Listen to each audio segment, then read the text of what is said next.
जाते नीच बड़ाई पावा, प्रथम जतन करीता ही न पावा।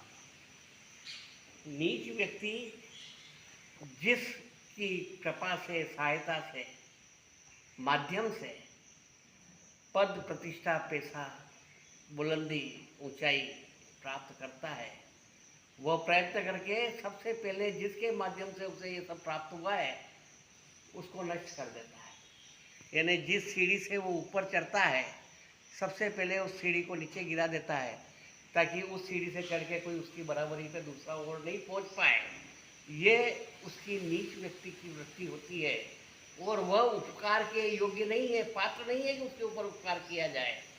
क्योंकि यदि उपकार करना हो तो उत्कृष्ट के प्रति उपकार करना चाहिए। निष्कृष्ट के प्रति उपकार किया हुआ ये हमारे ही लिए नुकसानदायक हो सकता है। भस्मासुर की कथा इस सिद्धांत को प्रतिपादित करती है, सिद्ध करती है, और वह कथा पुरानी है, सबने सुन रखी है, इसलिए उसका पुनः उल्लेख करने की कोई आवश्यकता नहीं है।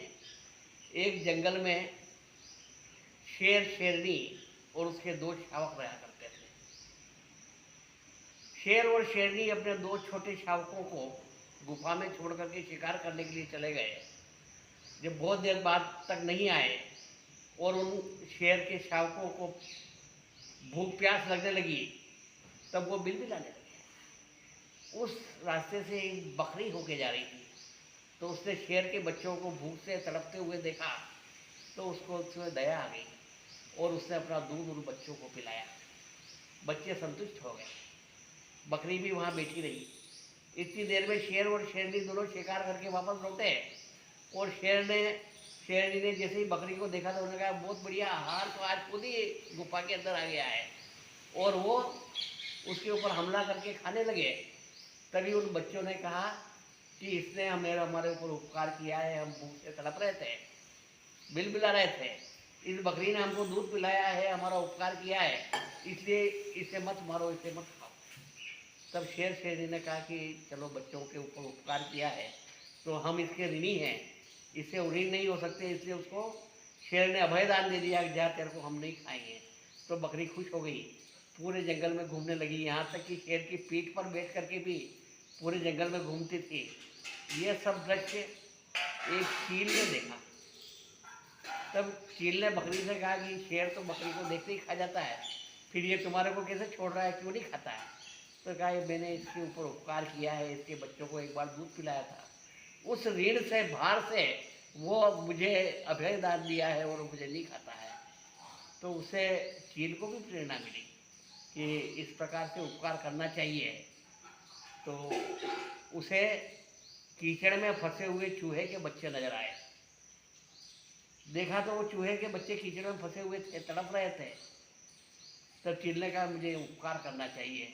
तो उसने अपने पंजों में भर भर करके उन चूहे के बच्चों को उठाया, सूखे स्थान पे रखा। वो ठंड से कांप रहे थे, तो अपनी पंख उनके ऊपर फैला दिए, उन्हें गर्मी दी। कुछ देर बाद में जब उसने देखा कि बच्चे व्यवस्थित हो गए हैं और अब मुझे चलना चाहिए, वो जैसे ही उसने उड़ना चाहा तो उड़ नहीं पाई, क्योंकि उन चूहे के बच्चों ने उसके पंख कतर दिए। अब वो वहाँ पर निराश, हताश होकर के बैठी कि मैंने कैसा उपकार किया, मैंने तो इनको कीचड़ से निकाला, अच्छी जगह ला के रखा, इनको पंखों से गर्मी दी, और इन्होंने मेरे ही पंख काट दिए। इस प्रकार से वो पश्चाताप करती हुई बैठी थी, तो उधर से बकरी आई। तब उस चील ने कहा कि देखो, तुम्हारे से प्रेरणा लेकर के मैंने इन चूहे के बच्चों पर उपकार किया, पर इन्होंने मेरे ही पंख कुतर दिए। तब बकरी ने कहा कि उपकार उसके के ऊपर किया जाता है, जो उसके पात्र है, योग्य है, उसके ऊपर उपकार किया जाए। नीच के ऊपर उपकार करोगे तो आपका खुद का ही नुकसान करेगा। इसलिए उपकार करो तो शेर के ऊपर करो, चूहे के ऊपर यदि आपने उपकार किया तो आपका नुकसान होना निश्चित है। इसलिए उपकार भी करें तो पात्रता देख करके करें। नीच व्यक्ति के प्रति उपकार नहीं करना, क्योंकि वो उस उपकार का पात्र नहीं है। इसलिए उपकार उसी पर करें जो उसके लिए योग्य हो, उसकी पात्रता रखता हो, और उसके लिए हमें किसी प्रकार का नुकसान नहीं होगा। योग्य और पात्र व्यक्ति के प्रति उपकार करें, नीच और अपात्र पक्षी के प्रति विश्वास किया हुआ हमें अंततः नुकसान पहुंचाने वाला है।